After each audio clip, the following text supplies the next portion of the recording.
We're doing the go live. We got the dance? We got the dance going today.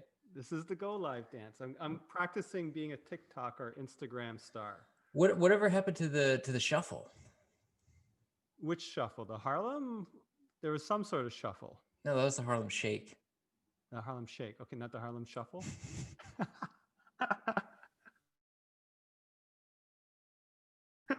I love it. So, as you know, Morgan, my son, who's 19, I keep trying to think he's 20, just joined the company like last week.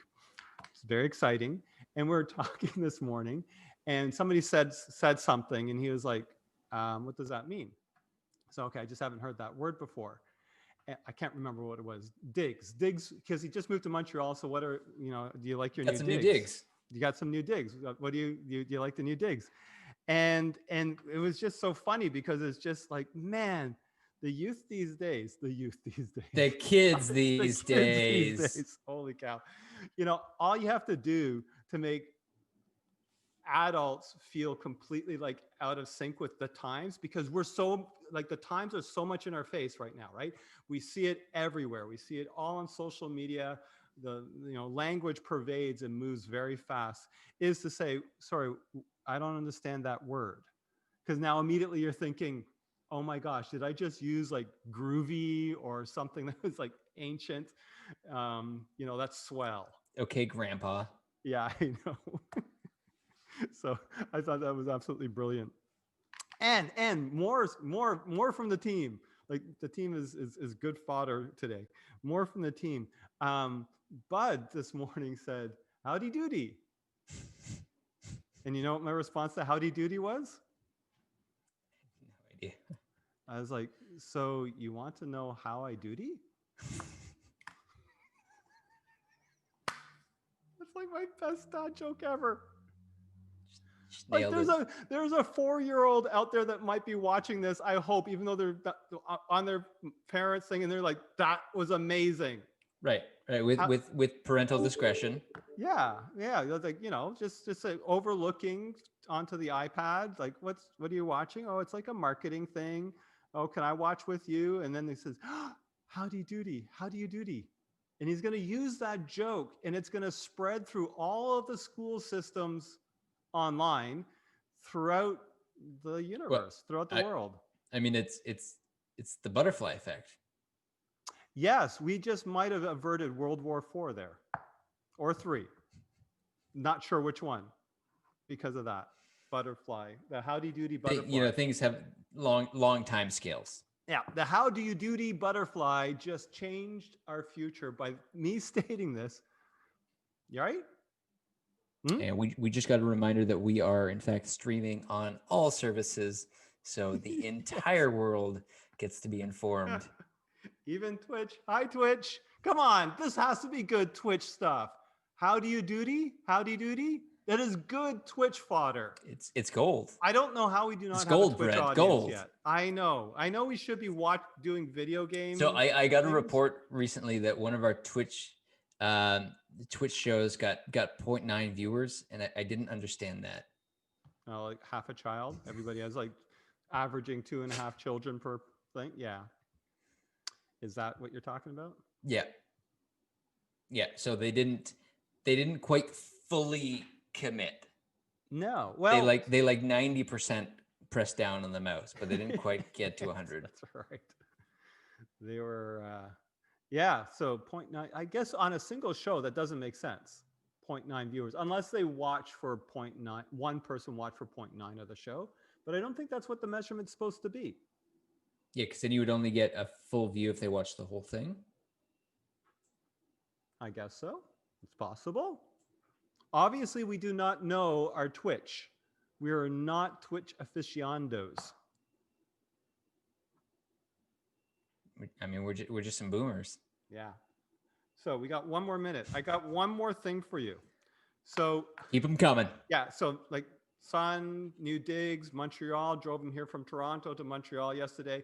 I have not showered since Saturday. I feel so he just moved to Montreal. Just moved to Montreal. Yeah. Nice. So I'm wearing this. Not only am I not showered, I love this hair because it just does whatever it wants to do. But I'm like, I put this shirt on. It has a button missing. I have these pants with big holes in them. Oh, so I'm not the only one. Oh, you got holy pants too? Yes. Okay. And I was putting these on and I was realizing that these pants, although these are my favorite pants because they fit the best, and other pants just don't fit very well. And I was just putting them on this morning. I was like, this is ridiculous. I have these big holes in the front, which I think is kind of cool. I don't know if my son would agree. I'm sure he does. Yeah, sure. Not if I'm asking. As soon as you ask, then you've lost it. I'm sure of that one. So, anyways, but to put my pants on, I have to like do them in a particular way to down the side, because if I just put them on, my feet just go right through the hole in the knees. And I was putting this on, and I've been doing this for like, I think it's 2 years now with these particular pants. And I was just thinking to myself, this is ridiculous. Why am I still, Because you're just so hip. Yeah, I am hip. Something to do with knees. There's a dad joke to do with hip and holy pants and knees. We're going to start the show. Hip replacement jokes? Something. I don't know. Something. We got to do something with that. Hip, knees. You've tuned in to COVID Marketing with Brent Kobayashi and Arthur Tutt, the show to support small business not just to survive, but to thrive. That's right. We are live. COVID Marketing episode number 108. 108. Oh my. Week daily, we're coming at you almost every week daily, 3 times a week at 11:11 Eastern time. If you have questions on marketing or business or whatever, you let us know in the comments wherever you find folk are seeing this. I'm Brent Kobayashi, president of Kobayashi Zeitguys, a marketing agency here in Toronto, Canada. And with me is Mr. Arthur Tutt, a marketing specialist at the KZ. And if you like watching these embarrassing boomer jokes, then hit that like, subscribe, smash the notify button so you never miss another boomer show. Yeah, I don't want to miss this one. And I'm not a boomer. I'm just like, I'm a boomer millennial. I can't remember what I'm Gen something. I feel like I'm a boomer Gen at heart. O, Gen X, Gen Y. Are Gen you just X, making up new generations? Gen W. Yeah. Like whoever was Gen W is just like, man, nobody talks about me. Gen U. Gen W. Gen who? Okay. So on that high note, let's jump into some questions. We have more questions here from Sue's amazing Toronto School of Management. These kids were just insane with the questions that they want to ask. So many good questions here. So let's line them up. That's just all our show is. Our show is just questions from Sue's class. That's it. That's it. Actually, we've been trying to think of a new name for the show. That's the new name for the show. Questions from Sue's class. I mean, it's like Kim's Convenience. I don't know what that means, but okay. Come on, it's in Toronto Love. It's like a Toronto TV show, sitcom thing. I've never watched it, but I've heard of it, and I've seen the building. I think it's on Queen Street.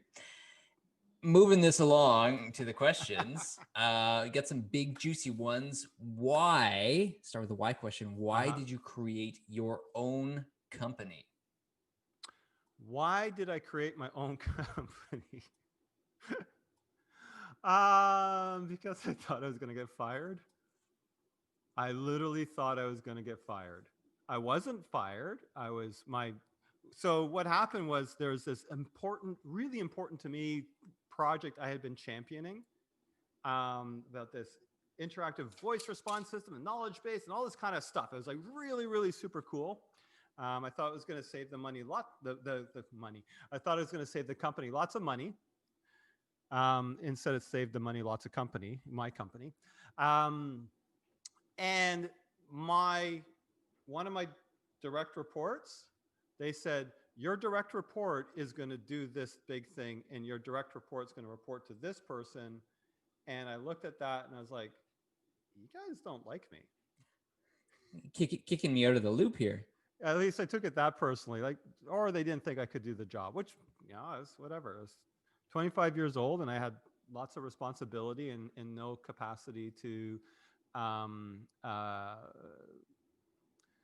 some people would call it handle the politics, I would say be a really positive contributing member to a team and figuring out how to make things work within the context of a, you know, now it was like an 800 person, 900 person company. When I started, it was 60 2 years later.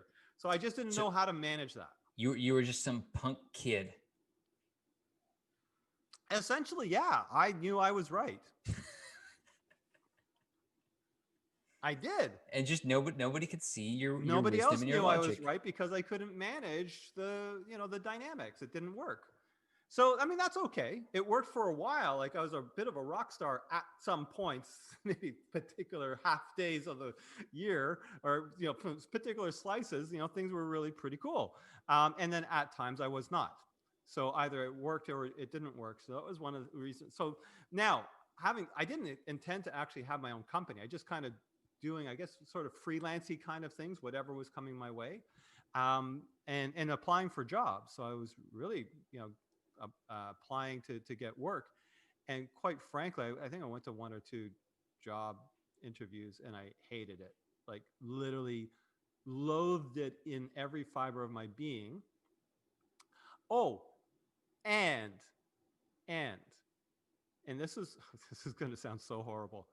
And Carolyn and I we had just moved in together. She was like, I'm moving in with a guy that has this great paying job, right? And she was just starting to we're talking about you here. Yeah, I was the one with the great paying job. At the time, it was like whatever, 36, 40K, something like that in 1995. Those were big dollars back then. Well, it was relatively pretty good. I was 25 years old at that time. And she had just moved from a just whatever retail paying job to a little bit more important, like a little bit higher paying job, and a lot of good career and stuff at Amex. It was really cool. And so almost immediately I stopped working. And now she had the great paying job. And I was a guy just, making sometimes money, making sometimes. It was really bizarre. Anyways, we worked it out, the two of us. We figured some stuff out. But I hated applying for jobs so much that I started my own company. It was almost an aversion to that more so than actually any, at that time, entrepreneurial spirit within me. Yeah. So all of those of you out there that are wondering, should I do my own job? Should I have my own business and all that kind of stuff? If you feel like you're not sure if you have that entrepreneurial spirit, give it a shot. You actually might. Like I really, really, really liked doing my own thing. I really, really, really liked actually then now working with people in my team. That's why I shifted from doing more IT stuff to this marketing stuff, was because I became more of a business owner rather than a guy that does things and then hires some people that do the same thing that he does just because he's kind of getting too much work.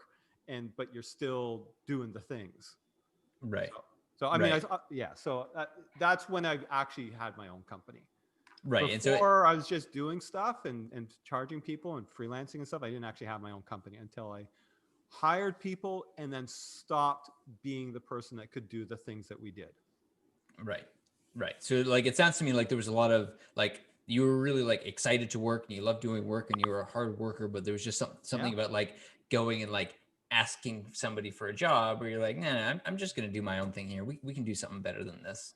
No, it wasn't. Yeah, it was like, holy fuck, I hate this. It wasn't even necessarily that conscious. I always probably thought I'll still go for job interviews, but I was just like, every time I would even think about it, I just wouldn't do it. And every time somebody was like, hey, can you do this? Can you teach this? Can you do this computer training that I could do? Can you fix my computer? Can you start working in my business for that stuff? I was like, yeah. And I started doing stuff. And then I realized at some point, as much as we were not making any money, like literally, we were going into the couch for change and selling books at the used bookstore to buy groceries, to buy milk. And literally, we were like, when the class went on a class trip to go skating, I was like, who does that? Don't they know that there's people that can't afford $25 skates? What do I do? Because I don't have the money. But that was better than going to get a job. I don't know, some interesting decisions we made. So now if somebody came along at that point and said, oh, you're great, you're worth, I'll pay you this much money and come on over, and you start doing stuff. I loved working. I was really into it. Like when I worked at Delrina, and that was sometimes a rock star, I'd work till 1:00 in the morning. It was not a problem at work. Go party with my friends a little bit and come back for 9:00. I did that many, many times. Mm-hmm. Yeah. Just keep going all night. Yeah. Whatever. Kids these days, kids those days. Kids these days just don't know the value of hard work. Yes. And I did it while walking up a hill both ways, right? Both ways in the snow. Yeah. Okay. How do you attract customers in such a competitive marketplace? In such a competitive marketplace.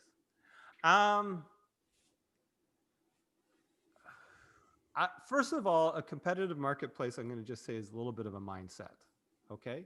A competitive marketplace usually means a full marketplace, a marketplace where you can't just walk out the door and say, hey, I do web pages and I'm going to charge you $1,500 a web page. There was a time when you knew HTML, which was dead simple. You could get work for a bank and charge them $1,500 for something that would take you an hour or two to do.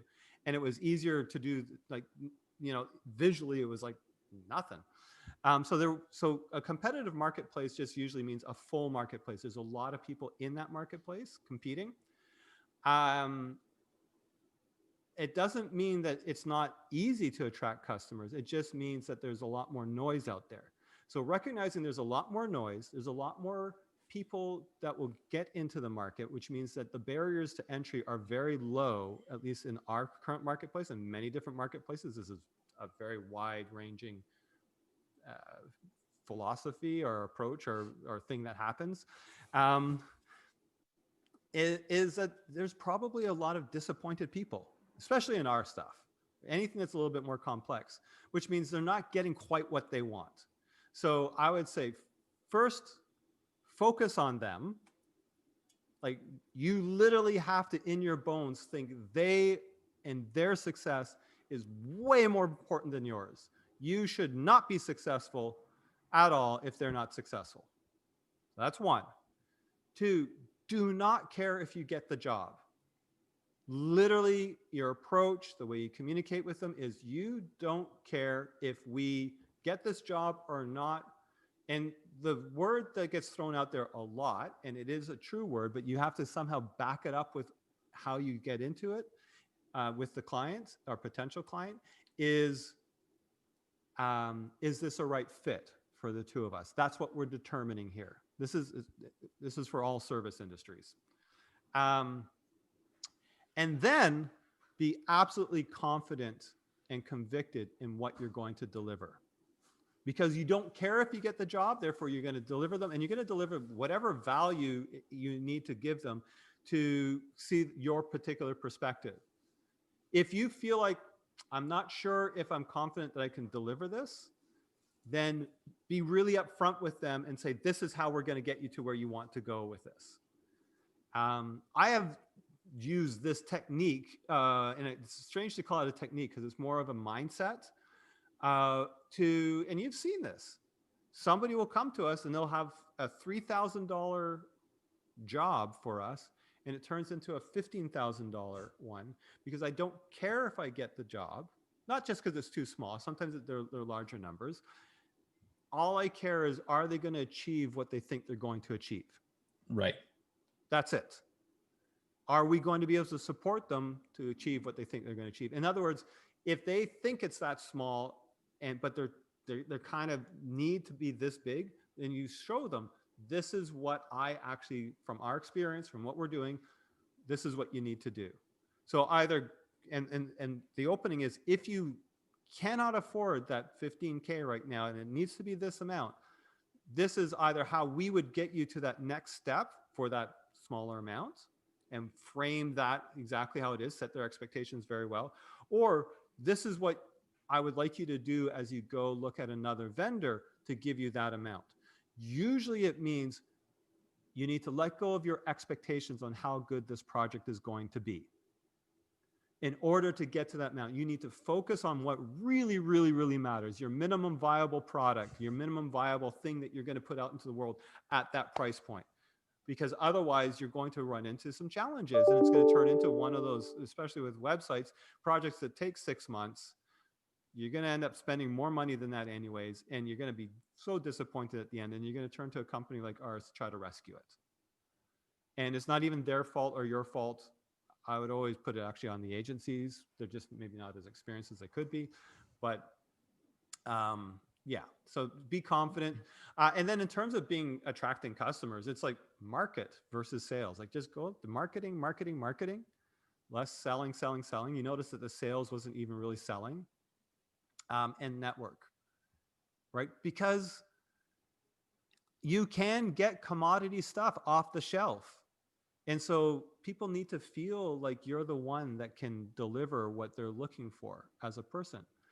Now, this is, again, service-based mainly, but if you're in other industries, there might be other ways you attract people, but this is coming from a digital marketing or marketing online perspective.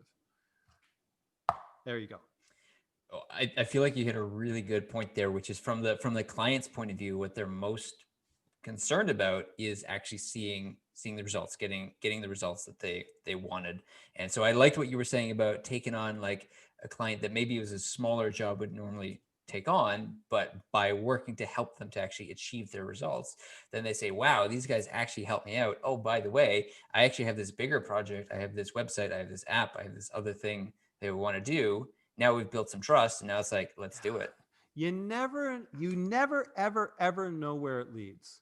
And there may not be, and you can clearly see there is not anything beyond the $500 gig with this person. We've taken on jobs. We still will take on a $500 job. No problem. We got like a lot of people here, and we do bigger jobs. But I will take that if it makes sense. Like if it doesn't make sense, like you should not use us, then of course not. But acquiring a client is marketing. That's why they call it goodwill. And it's not just where that client happens to go. They may never want to be more than than a travel blogger. That's what they're doing. They don't need you more than a small thing. If it can fit, great. You've actually acquired an asset. You've actually got something that could lead to something because of word of mouth, of reviews, of just somebody who thinks nice things about you. And one day you don't know where that's going to turn into. You really don't. You do that enough and you've got a very strong base. We literally have stuff that just comes in because whatever, somebody from somewhere from some time thought, something nice about us. Crazy idea. Yes. I think we might have time for one more, but it's going to have to be a quick one. One more. Okay. Yep. Well, so a question in a similar vein, but how do you build a relationship with a difficult client? Okay. Also, I don't know what they're talking about, difficult clients. I mean, all clients are wonderful. They are actually. So how do you build, very quickly. So how do you build a difficult relationship with how do you build a relationship with a difficult client? So first of all, the difficulty actually is up here for yourself. Recognize that you're the one that's having some sort of friction. Now, they might not do what you want them to do. They might not, I don't think you're doing the right thing. And there might be all sorts of challenges and all that stuff. But I've always told the team, profit through process, not punishment. Meaning we're the ones that do this all the time, round the clock, day in, day out. We're the experts, which means if something is going not quite right, what's our process to identify early on that this is not a right fit, right? So in other words, quite often, some of that difficulty comes from assumptions. Hey, a website is just like this and this and this. And we're not actually being very articulate in the sales process what the expectations are. So a difficult client, if you're in the middle of the difficult client, then what you do want to think of is this is a learning experience for me. I'm probably learning how to set expectations. I'm learning how to do sales properly, as in really identify if it's a good fit. Learning how to command what you need for you to be successful for that client. So you're learning to say, hey, that actually doesn't work if we do it this way. And learning to let go of your own need to be right, and accept that, it just might not be the right fit. So you might say, this isn't working out. I don't think we're being successful for you. It's never about you are doing this thing to us and you're making this thing a difficult and you have expectations that you shouldn't have. The person has expectations, whatever they happen to be, a way of approaching things. So it could feel like even robbery for you. Like they're really trying to take advantage of me. They're not trying to take advantage of you. Nobody can take advantage of you. You can just say, you know what? This doesn't look like this is working out. I don't know how we can be successful for you. Because in order for us to be successful, this is what we need. You set your boundaries. And that right there, quite often, quite frequently, changes the course of the entire relationship. In fact, when we were talking about earlier about taking that job and talking about those agencies that didn't have the experience and it turns into a 6-month job and all that kind of stuff because it was solo, it's usually because they don't know how to have that conversation of this is what I need to be successful. And even say, it doesn't sound like you believe me when I'm saying this thing is complex. Can we talk through that? And I just say, I don't know how to make it less complex. In other words, this development thing that's going to take forever. So really, you do want to let go of both needing to be right. You don't have to be right. It's just you got your point of view. And I don't know how to be successful within the framework that you're giving me.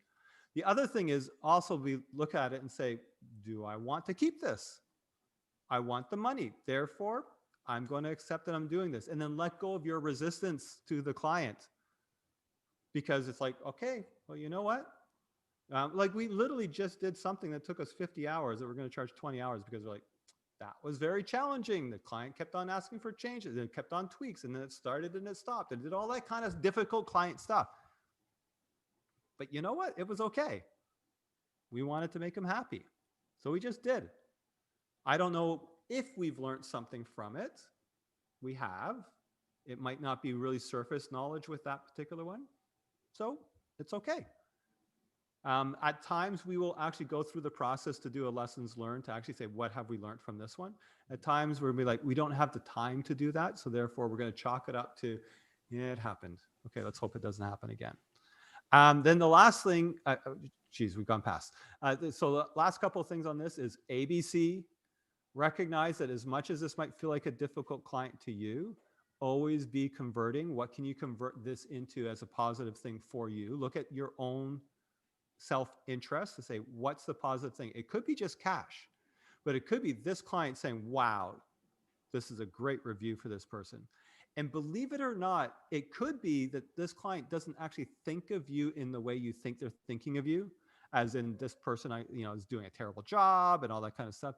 You would be surprised how many times that comes across as the person, you feel like that the client personally thinks you're doing a bad job. And every time you come back up and go forward with a professional, hey, whatever it happens to be, I don't know how to make this work. How about if we did it this way? This is what I need. The client, believe it or not, and I've seen this happen so many times. This is the benefit, I think, of doing this for 25 years.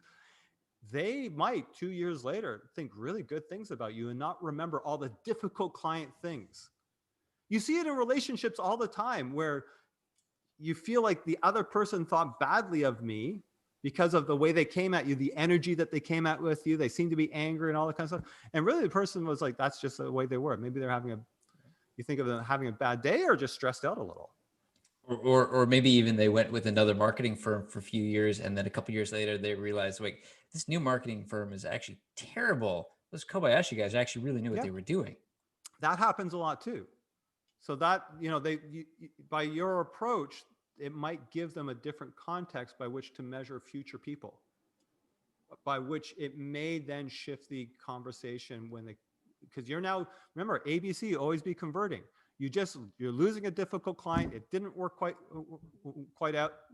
the way you wanted to, but the way you approach the entire thing means that 2 years down the line, maybe you are the right fit. And 2 years down the line, maybe all of that was happening that was creating the stress within that business is now gone, or that person has learned and grown and changed. And people do that. As much as people say people don't change, people do change. And then realize it's your point of view. So when you shift into a different, I'm not a difficult client. So if you feel like the other person's a difficult client, and you're thinking like the other person's a difficult client, and you're reacting like the other person's a difficult client, guess what? The person is going to be like, I'm going to be a difficult client, because you're kind of setting that, people vibrate off of each other. You know that this is true. It's not some woo-woo mystery thing. It's like, if I'm happy, you're going to be happier. We are conditioned that way to mimic other people. If I'm calm, you'll be calm. Yeah, all the time. And the person might still need to get it out, whatever it is that they're like, I'm really concerned about this. This isn't working out. We're dealing with one of those, that's kind of situation right now where the person seems very concerned about their campaign, and rightly so. That's their point of view. And we're just going to approach it professionally and answer the questions. And they have probably a great perspective that possibly we're not seeing. And because of the way we approach things, we're going to be converting to something positive for us. I believe it. All right.